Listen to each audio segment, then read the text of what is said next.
Welcome to a hidden story in the world of Final Fantasy VII. Cloud and Tifa investigate strange disappearances on Junon. What they will discover isn't in any Shinra report, but in the memories Tifa swore to bury. The rain never stopped on Junon. It fell with cruel constancy, washing the gray streets, the empty faces, and the rusted walls of the lower levels, where the sun was a memory rather than a reality. There, the metal creaked with every step, and the shadows seemed to have a life of their own. Cloud walked in silence, his sword slung across his back, but the real weight hung lower on his chest. Beside him, Tifa moved forward steadily, her gaze fixed on the ground as if afraid of finding something she didn't want to remember. The reports were vague. Unexplained disappearances. 8 people in 2 weeks, all residents of the underground levels where Shinra stored waste, old robotic units, and badly buried secrets.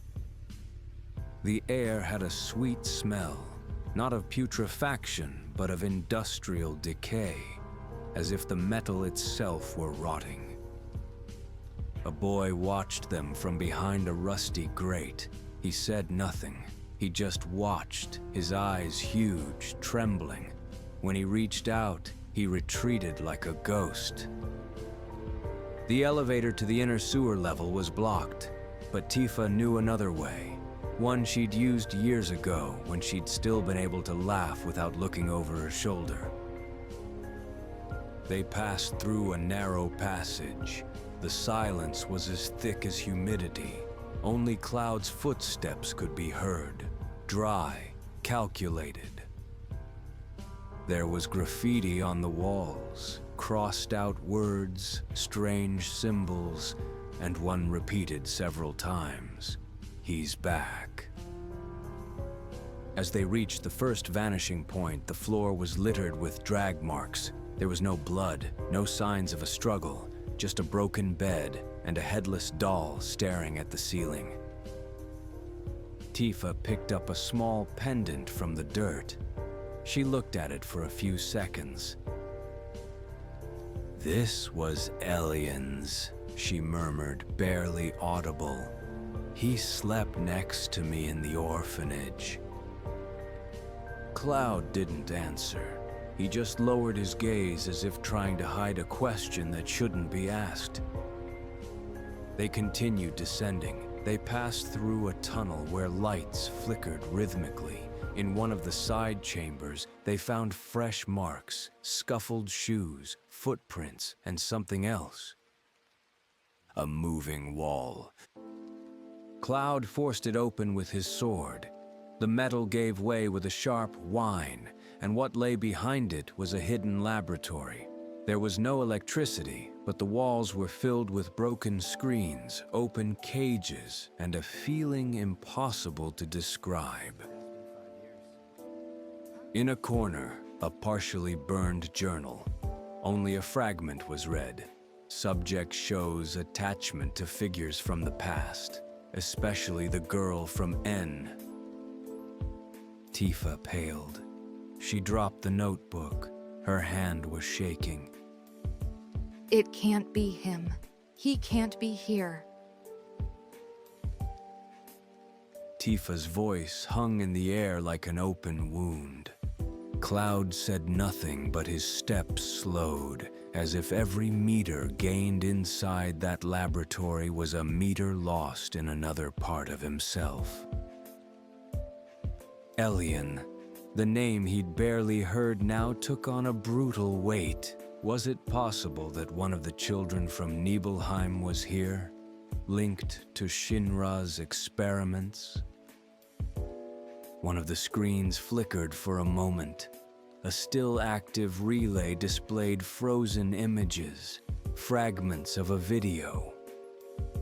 A cell, a child, then a teenager, then a young adult, always with the same stare, lost, and always with a voiceover noting things like, strong emotional reaction to the projected female figure, or aggressive response to abandonment stimuli.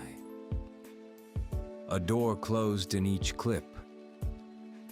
And then the last fragment, emptiness, the open cell, the fallen chamber. Cloud lowered his gaze. The sword would be of no use against this, not against the past, not against the guilt. Tifa wasn't crying, but her eyes had the cruel dryness of someone who has cried too much. They moved down a side corridor where the lights were dead. The air was thicker there, charged with a dull electricity like before a storm. Suddenly, a noise. Quick, sharp, to their left. Cloud turned. No one there. But a shadow disappeared behind a broken wall. They ran. They went down a rusty maintenance ladder that creaked with every step. When they reached the bottom, they found what no one was supposed to find. A huge room built off-plan. There were the missing people. Sitting, standing, lying down, all alive but absent. Their eyes fixed on nothing, as if they were dreaming with their eyes open. And in the background, a figure. Elian. Taller, thinner, pale as steel, but it was him. He didn't speak. He just looked at them. And then something changed on his face, a grimace, not of hatred, not of surprise, a mixture of relief and guilt. Cloud took a step forward, but Tifa stopped him, not forcefully, but with a whisper, barely audible. It's my fault. Elian lowered his gaze, as if that simple sentence had disarmed something inside him. But he didn't move. Behind him, the missing remained motionless, as if they shared a single thought, a single fear. Tifa approached slowly. Her steps were soft, but each one seemed a painful decision. There were no words, only the air trembling between them. Then, Elian raised his hand and placed it on a rusty console. A blue light flickered on, and immediately a buzzing sound was heard in the walls. Doors closing, locks activated. Elian wasn't leading them to an exit. He was closing the circle. Cloud tensed, hand on the handle, but Elian raised his other hand, pointing at the missing.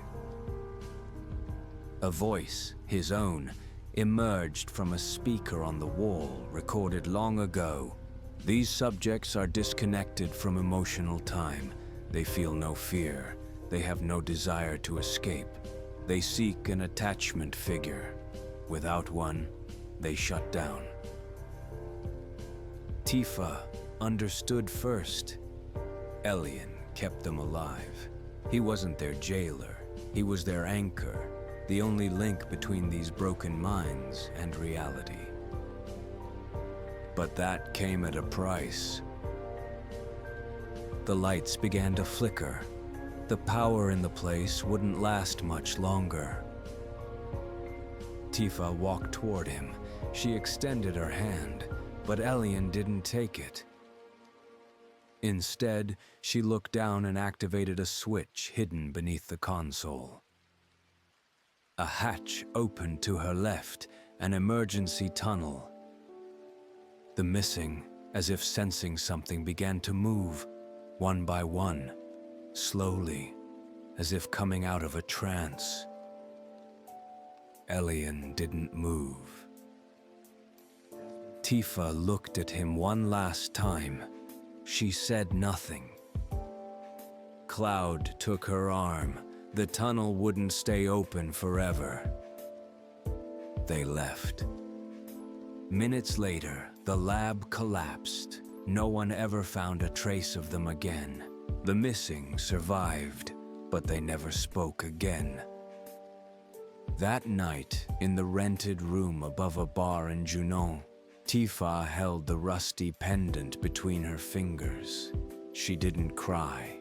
She only murmured, "Thank you." Junon keeps its secrets under layers of metal and silence, but some truths can only be revealed with a broken heart. If you enjoyed this hidden journey through the world of Final Fantasy VII, subscribe and leave a comment. What other corner of the world do you want us to explore in the next story?